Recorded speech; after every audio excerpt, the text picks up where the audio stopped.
ಅದ್ರ ಬಗ್ಗೆ ನನಗೇನು ಅಂಥದ್ದು ನೆಗೆಟಿವ್ ಅಂತಾನೆ ಕಾಣಿಸುತ್ತೆ. ನೆಸಿಟಿ ಇಲ್ಲ ಇದ್ರ ಬಗ್ಗೆ. ಏನಕ್ಕೆ ಡಿವೈಡ್ ಮಾಡೋಕ್ಕೆ vote? It's all a negative approach. ಏನು ಕುರಿ ಕಟ್ಕೊಂಡು ಏನು ಮಾಡ್ಬೇಕು ಅವರು? 1,30,30,000 ರೂಪಾಯಿ ಅರಿಯರ್ಸ್ ಕೊಟ್ಟಿಲ್ಲ ಇನ್ನೂ KSRTC ಡ್ರೈವರ್ಗೂ BTM ಬಸ್ನವ್ರಿಗೆ. ಇವ್ರಿಗೆ ಕುರ್ಚಿ ಗಟ್ಟಿ ಮಾಡ್ಕೊಳ್ಳೋಕ್ಕೆ ಇವೆಲ್ಲ ಮಾಡ್ತಾ ಇರೋದು.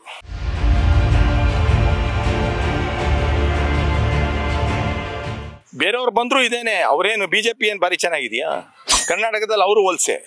ಸರ್ ನಮಸ್ತೆ, ನಿಮ್ಮ ಹೆಸರು? ಜಾರ್ಜ್ ಅಂತ.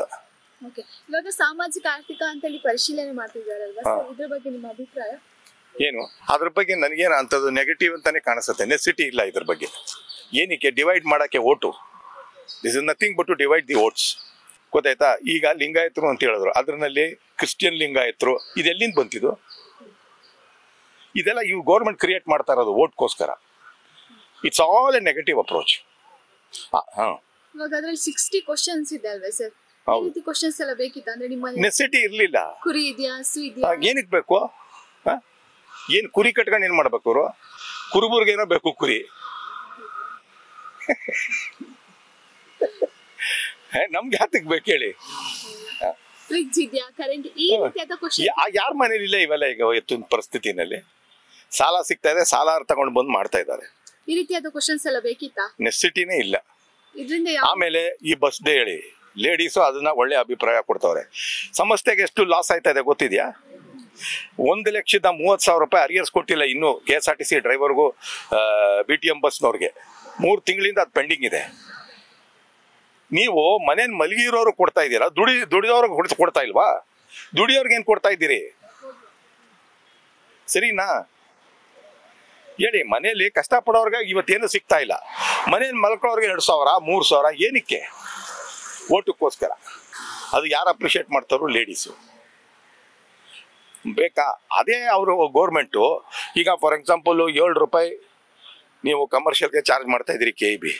ನೀವು ಬಸ್ಗೆ ನೀವು ಫ್ರೀ ಮಾಡ್ತಾ ಇದ್ದೀರಿ. ಈಗ ಒಂದು ಸ್ಟೇಜ್ಗೆ 20 ರೂಪಾಯಿನ 15 ರೂಪಾಯಿ ತಗೋತಾ ಇದ್ದೀರಾ. ನೀವು ಅದನ್ನ 8 ರೂಪಾಯಿ ಮಾಡಿ. ಅಟ್ಲೀಸ್ಟ್ ಸಂಸ್ಥೆಗೆ ಒಂದು ದುಡ್ಡು ಬರ್ತಾ ಇದೆಯಲ್ಲ. ಝೀರೋ ಮಾಡೋದ್ನಲ್ಲಿ ಅರ್ಥ ಏನಿದೆ? ಅದು ಮಾಡ್ಬಿಟ್ಟು ನಮ್ಮ ಹೌಸ್ ಟ್ಯಾಕ್ಸು 7,000 ಇರೋದನ್ನ 12,000 ಮಾಡೋದು, ಇಲ್ಲಿಂದ ನಮ್ಮಿಂದ ಕಿತ್ತು ಅಲ್ಲಿ ಕೊಡೋದು. ಏನ್ ಸುಖ ಅದು? ನೀವು ಕಡಿಮೆ ಮಾಡಿ, ಬೇಕಾದ್ರೆ 50% ಮಾಡಿ. ಅಟ್ಲೀಸ್ಟ್ ಖಜಾನಾಗ ಸ್ವಲ್ಪ ದುಡ್ಡು ಬರ್ತಾ ಇದೆ ತಾನೆ. ನೀವು ಝೀರೋ ಮಾಡಿದ್ರೆ ನಿಲ್ಲು. ಸರ್ಕಾರ ನಡ್ಸಕ್ಕಾಯ್ತದ? ಇವ್ರಿಗೆ ಕುರ್ಚಿ ಗಟ್ಟಿ ಮಾಡ್ಕೊಳ್ಳೋಕೆ ಇವೆಲ್ಲ ಮಾಡ್ತಾ ಇರೋದು. DKC ಅವರು ಇದಕ್ಕೆ ಅಪೋಸಿಟ್ ಮಾಡಿದ್ದಾರೆ.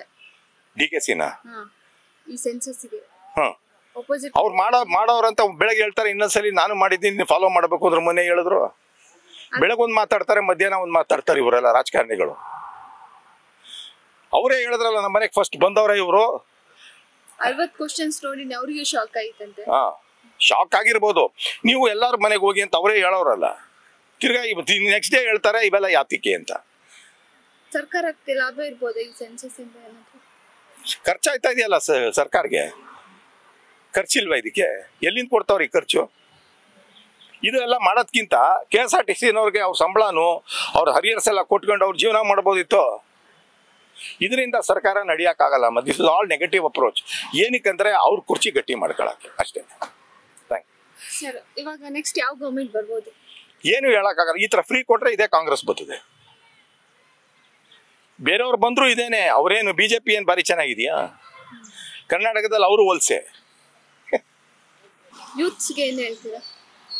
ಯೂತ್ಸ್ ಏನಂದ್ರೆ ಯೂತ್ ಶುಡ್ ಫಾಲ್. ಏನಂದ್ರೆ ಯೂತ್ಸ್ ಏನು ಹೇಳ್ತೀರಾ ಅಂದ್ರೆ ಅವರೊಂದು ಪ್ರಾಕ್ಟಿಕಲ್ ಆಗಿ ಜೀವನ ಮಾಡಕ್ ಕಲ್ತ್ಕೋಬೇಕು. ಈ ಜಾತಿ ಇದೆಲ್ಲ ಅವ್ರ ಅಗೇನ್ಸ್ಟ್ ಆಗಿ ಹೋಗ್ಬೇಕು. ಒಂದು ಸೆಕ್ಯುಲರ್ ಸೊಸೈಟಿ ಆಗಿರ್ಬೇಕು. ಈ ಜಾತಿಯಾಗಿ ಕಟ್ಕೋಬಾರ್ದು. And they should come up with their own and they are the future of this country. ಜಾತಿ ಅನ್ನೋದು ಇರಬಾರ್ದು ಅವ್ರ ಮನಸ್ಸಿನಲ್ಲಿ.